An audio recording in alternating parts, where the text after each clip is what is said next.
Okay, welcome back to my kitchen. So our neighbor who gets the packages for us, every time he comes, he brings us more lemons. I think he has a massive tree and he just doesn't know what to do with them, so he gives them to us. This is only half of what he brought us last week. And yesterday I took out quite a few that were getting moldy because it's getting warmer. And they were just in a bag because I could not eat so many lemons for the life of me. So what I thought I would do, also as part of just developing my skills when it comes to food preservation, I thought I would try some preserved lemons. I've heard many great stories about it. I never did it myself. So what I'm going to do today is I have 2 jars, just cleaned pickle jars, and I'm gonna try to preserve these lemons. I've got some just regular sea salt, and I just googled the recipe and I'm just using the first one I found. After that, I also need to do some more preservation because if you remember, in the beginning of this crisis, Martin got a really big bag of onions. Well, we're still not through them, and I never got around to trying to make onion soup. And a little while ago we had some friends over and they had fermented onions, and so I'm gonna try to make it myself as well. I have a couple more of these pickle jars, and so I'm just gonna chop up about half of what we have left and try to ferment them. So these are some of the ways that I try to preserve my food, and this has been done over centuries, millennia. People have preserved food this way without a fridge, so I think I should be able to do it.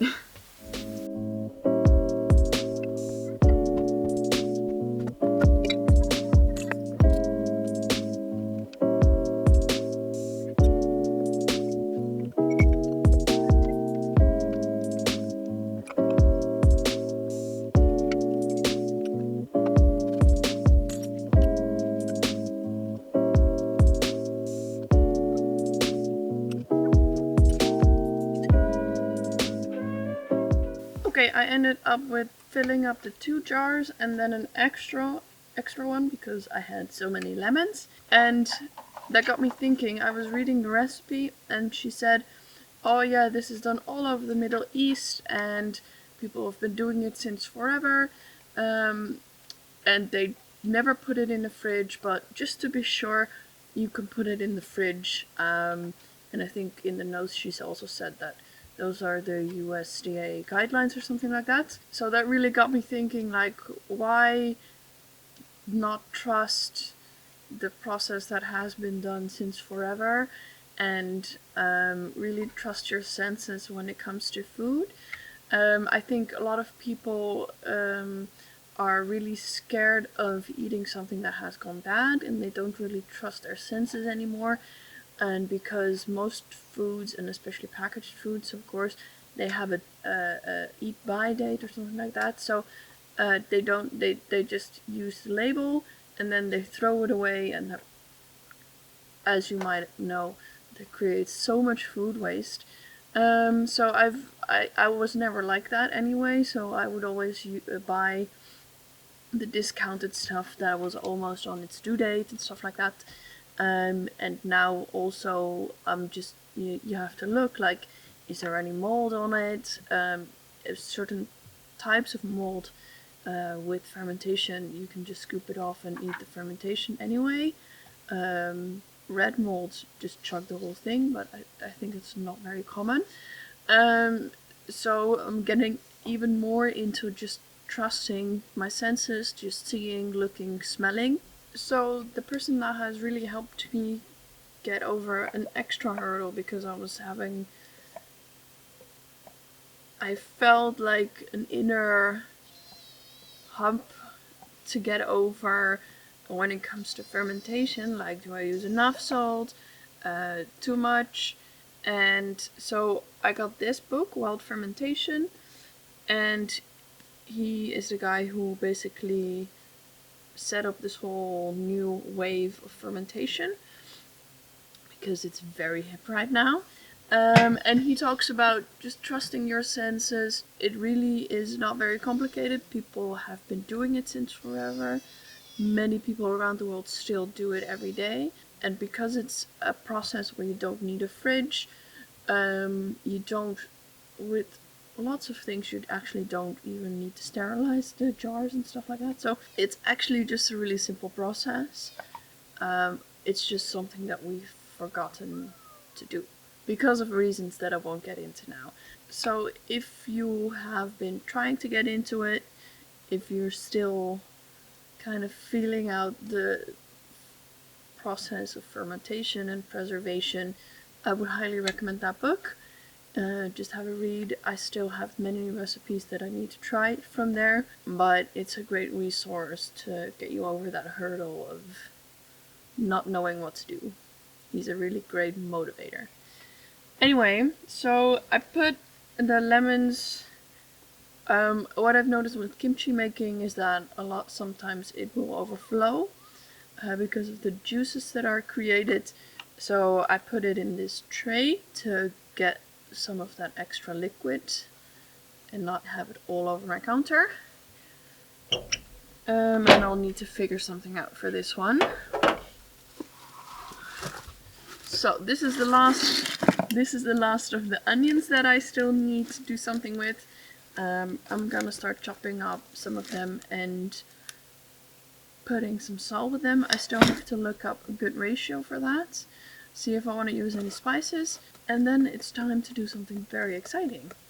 So about 1 kilo of onions. We'll try that first and see how it goes. I've got one of these jars, and I'm not sure if I have any more, so I'll try to make just one batch today.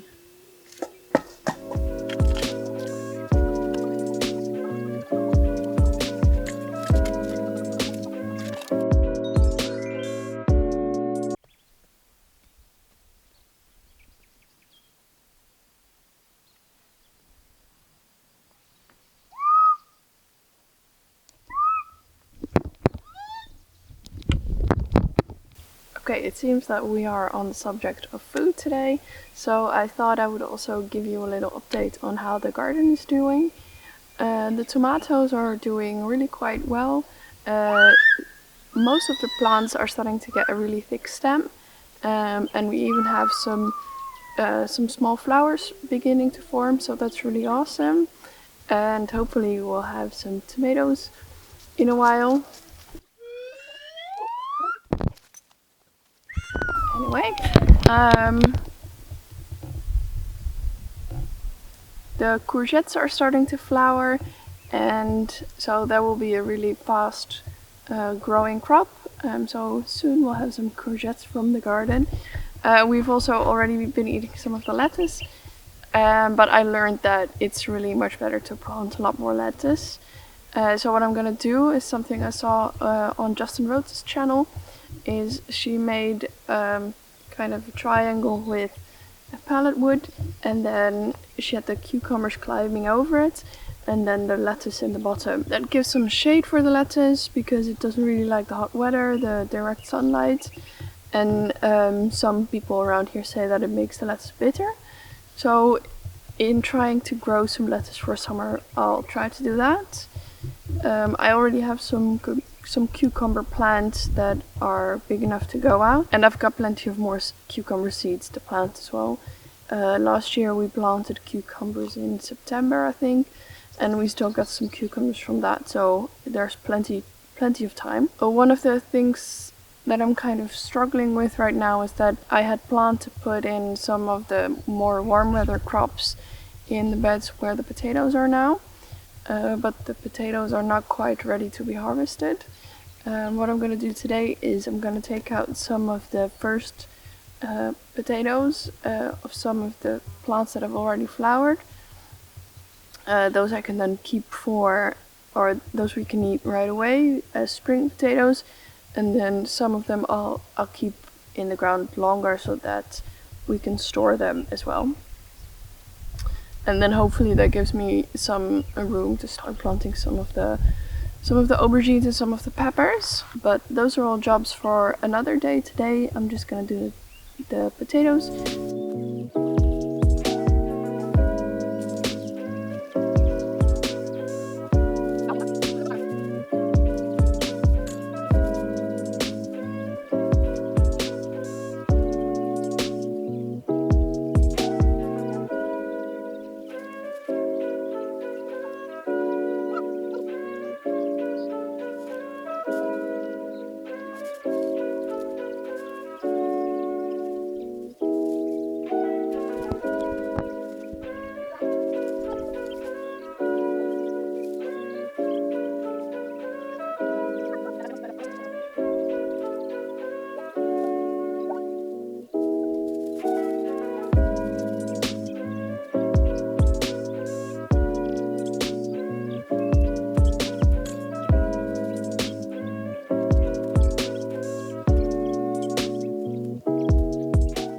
So in the end, the evening kind of got the better of me.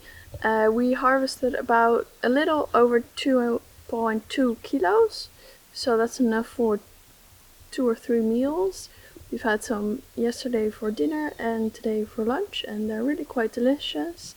But what I've definitely learned is that next year we can do the spacing much closer together, and then they'll still have plenty of room to grow.